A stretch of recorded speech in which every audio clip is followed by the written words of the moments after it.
Saudara sekalian, camkan apa yang saya katakan ini. Karena ini saya peroleh dari Tuhan.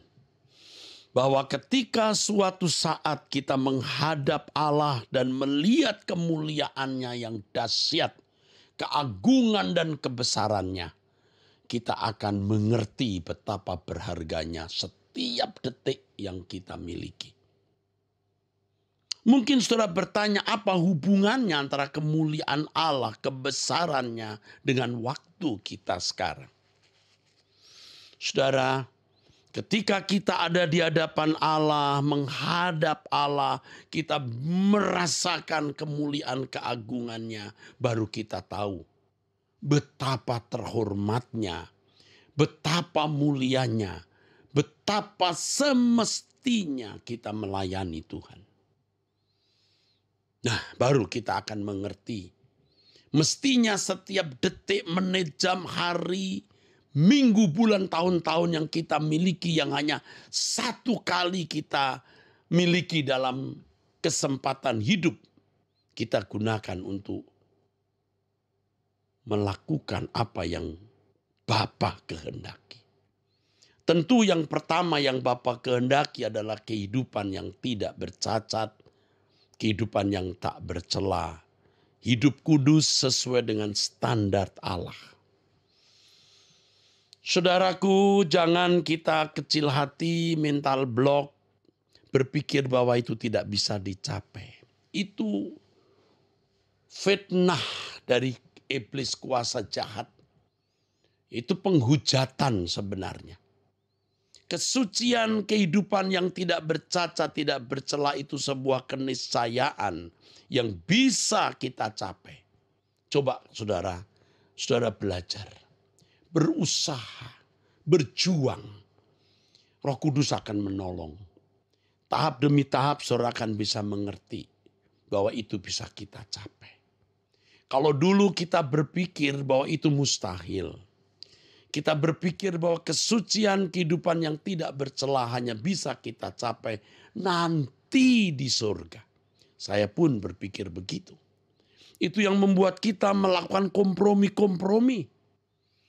Kita menyesuaikan diri dengan keadaan sekitar dan kita menyerah kepada keinginan, nafsu, dan ambisi-ambisi kita.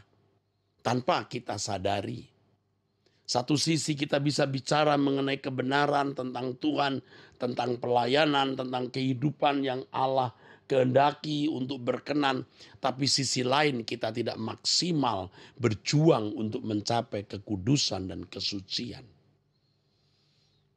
Ini sebuah dualisme namanya, saudara. Dan kita sudah terbiasa dengan pola dualisme itu sampai kita tidak menyadari bahwa kita memiliki pribadi ganda. Satu pribadi menjadi sebagai anak Allah yang menyembah, memuji Tuhan, menghormati Tuhan. Tetapi secara fantasi sebenarnya. Sebab dalam kenyataan hidup kita tidak melakukan tepat seperti apa yang kita kemukakan, kita bayangkan, kita ucapkan, kita ajarkan kepada orang. Nah sekarang selagi kita masih memiliki kesempatan untuk bertobat, ayo kita bertobat. Jangan merasa diri sudah benar. Kita semua belum benar. Jangan merasa sudah sempurna. Kita semua belum sempurna. Tapi kita mau hidup benar-benar benar. Kita mau sempurna, saudaraku. Saudaraku sekalian, jangan terpengaruhi apa kata orang. Penilaian orang tidaklah menjadi nilai sesungguhnya dari hidup kita. Biasanya seorang hamba Tuhan, seorang pendeta yang sudah diagungkan, dinilai baik oleh manusia, bisa lupa diri. Dia merasa dirinya baik, berhak menilai orang, berhak menghakimi orang. Dia tidak sadar bahwa dirinya sebenarnya tidak layak berbuat demikian. Kita harus sadar semua kita belum sempurna. Kita pasti masih ada kekurangan, kelemahan, cacat, bahkan celah. Kita belum mencapai kesucian seperti kesucian yang Allah kehendaki. Karenanya kita harus merendahkan diri. Selalu belajar kebenaran firman Tuhan. mendengar firman Tuhan, bergaul dengan orang yang takut akan Allah. Kalau kurang teman, saudara bisa bergaul dengan kami lewat Truth ID. Saudaraku, jam doa seperti pagi ini, jam 5 pagi waktu Indonesia Barat. Jangan terlambat untuk hadir. Nah, kalau kita akan doa, kita akan puasa, kita lakukan dengan sungguh-sungguh semua itu. Ayo kita sungguh-sungguh untuk mencapai kesucian seperti kesucian yang Allah kehendaki. Seiring dengan perjalanan waktu hidup kita semakin berkenan, maka kita akan mulai melihat wilayah hidup, kawasan hidup yang lebih tinggi, yaitu pekerjaannya. Apa yang Allah kehendaki untuk kita lakukan. Allah tidak mengerjakan itu dengan tangannya sendiri. Allah mau mengerjakan itu lewat tangan orang-orang pilihan. Anak-anak Allah yang hidupnya bersih. Saya ingatkan apa yang dikatakan Tuhan Yesus. Seperti Bapa mengutus aku, demikian pula aku mengutus kamu. Kita memegang tongkat estafet yang Bapa berikan kepada Tuhan Yesus dan Tuhan Yesus percayakan kepada kita. Karenanya Tuhan Yesus berkata, kamu menjadi saksiku sampai ke ujung bumi. Seperti Yesus menjadi saksi bagi Bapa. Untuk menunjukkan siapa satu-satunya Allah yang benar. Dan Yesus utusan. Yesus adalah Tuhan yang menjadi utusan Bapa. Menyaksikan. Dan sekarang kita umat pilihan. Sebagai utusan-utusan Tuhan Yesus. Untuk menyatakan siapa Yesus itu. Anak Allah, juru selamat dunia yang menyelamatkan manusia dari api kekal. Dan kita memberitakan Injil, artinya menunjukkan Yesus sebagai juru selamat dan mengajarkan bagaimana seharusnya kita hidup.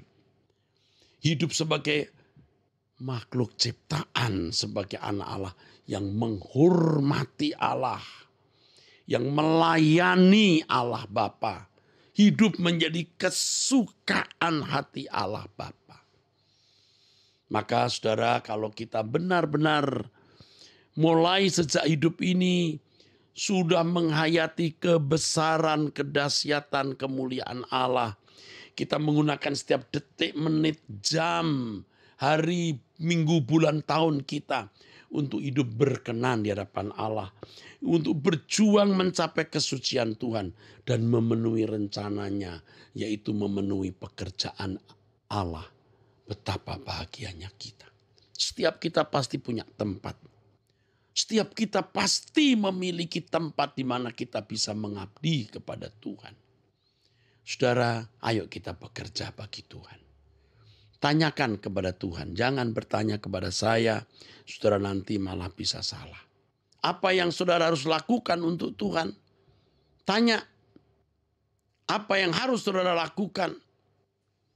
Waktu tadi saya nyanyi lagu tangan-tangan kecil, menggenggam erat-erat tangan-tangan kecil, saya ingat orang-orang jemaat yang saya layani, yang mereka hidup dalam kekurangan, yang mau bunuh diri, yang sekolah tidak bisa, yang putus asa, dan Tuhan mempercayakan itu kepada kami.